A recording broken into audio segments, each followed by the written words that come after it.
Okay, folks, maybe I can add a term to the comic book lexicon today because I had a brief chat on Twitter with Eric July, who recently released Isom #1, the first in his Rippaverse comics, which raked in $3.7 million in what I was calling a crowdfunding campaign. Now, he takes issue with the term crowdfunding because crowdfunding means funded by that your product is funded by the money that you get from the crowd. You get backers, and these backers are basically pledging you money, and they give you this money in exchange for your promise to give them the perks of your finished product and whatever other products that they order from you.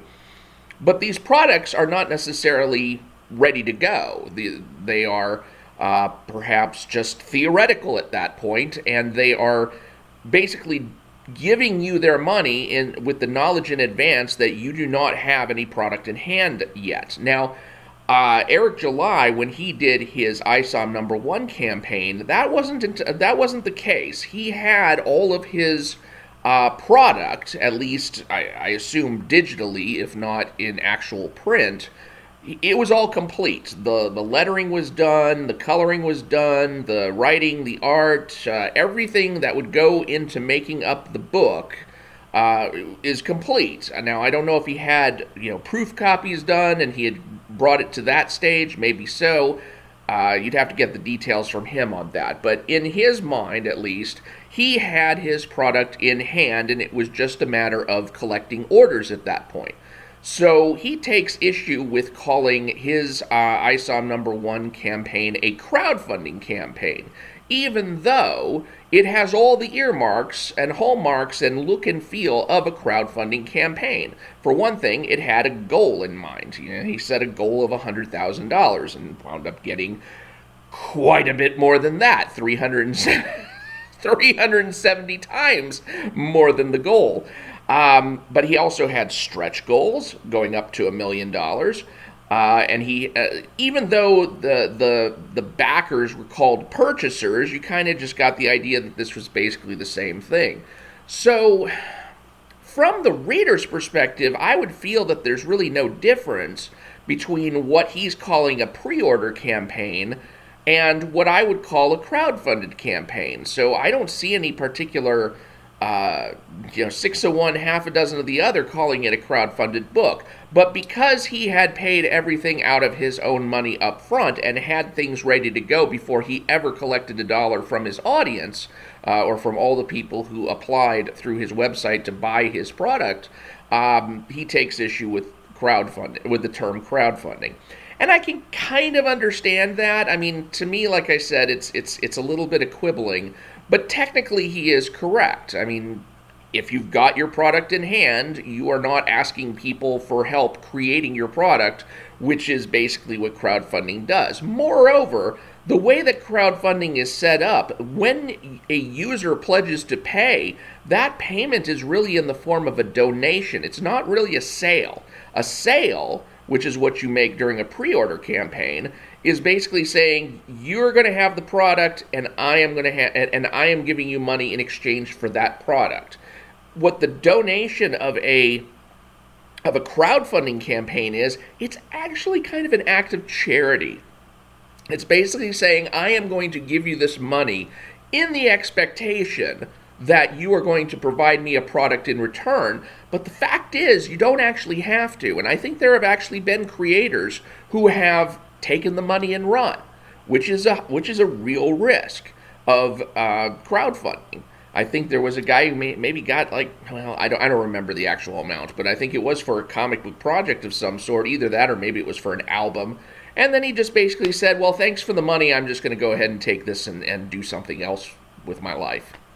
And the people who pledged for the campaign lost their money and got nothing in return. So there is that kind of element of risk that you apparently don't have with the pre-order sales convention that Eric July was using.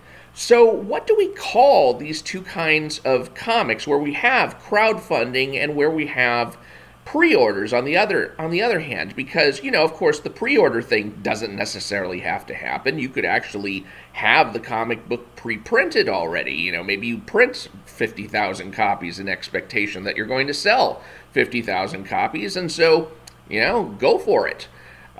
So the pre-order structure might not actually be there, even if the crowdfunding structure is there. And so what I was thinking of is, we talk about these things called campaigns. There is a crowdfunding campaign, and then on Eric July's side, there's this pre-order campaign. So, well, why don't we split the difference and group these two kinds of comics, where the creator is basically setting a goal, asking for participants to buy products over a course of time, where there's a particular goal, and you can go beyond that, have stretch goals, and you'll either get perks, which is what you exchange for the crowdfunding donations, or you're getting product, which is what you're getting in exchange for your pre-order sale. And just call it campaign comics. Yeah, that would.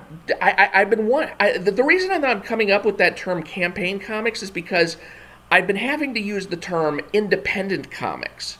And that just doesn't have the same flair to it, because you could really call anything that's coming out of some of the major publishers independent comics. I mean, just because it goes through Image Comics or Dark Horse Comics, are these not independent comics when they don't actually inhabit any particular shared universe or belong to the companies that are making them? I would almost think independent comics includes them as well as the mini publishers who come up with their own product. I remember when I used to get Previews magazine on the regular from Diamond, and one of the things that always amazed me was just how many little comic book companies there were putting out one or two comic books, and that's it. That's all that they did, and they didn't have that crowdfunding structure back then, and this was how the two comics that I put out under Native One Comics, that's how those came out, was through Diamond, and they would be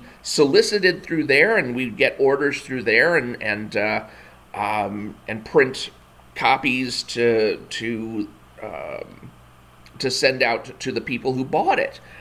And wow, I mean, it was just amazing how many of these little, almost like mom and pop onesie twosie comics companies there were out there. And those are all independents as well. And I assume they still exist to some large degree. I can't imagine that they've all gone out of business for the crowdfunding model. But now you've got this campaign setup, and it's distinguished from the Diamond solicitation where it goes to the dealers and things like that instead of going directly to the users or the readers. And we really do need a name for that. And so what I'd like to suggest is the term campaign comics, so that whether you're talking about Cyberfrog, which is a crowdfunded measure, or Inglorious Rex, which is a crowdfunded measure, or you're talking about Isom, which is a pre-ordered measure, you're talking about campaigns nonetheless. And I assume that going forward, Eric July plans on using his website to replicate that campaign, or the campaign structure, again and again for his later books, so that this whole series of exciting campaigns within a limited time period, and headlines and hype and generated brouhaha, that it all keeps continuing, and that the excitement and buzz keep going. I think campaign comics is what we ought to call it from now on. So, I don't know. Your mileage may vary on that one, but I can't think of a better term at this time, because when you have these two different systems that you want to keep them distinct, because you've at least got one creator who definitely doesn't want his comic and endeavors lumped in with the rest. But at the same time, you have a structure of sales that is so similar that it's hard to distinguish between the two. Well, you need kind of a common term to bind them together, and I think campaign comics is what I'm going to go with in the near future. So we'll see if it catches on. If not, oh well, I tried. I'm Mike Partika. Thanks for watching. Please do subscribe, and I will talk to you later.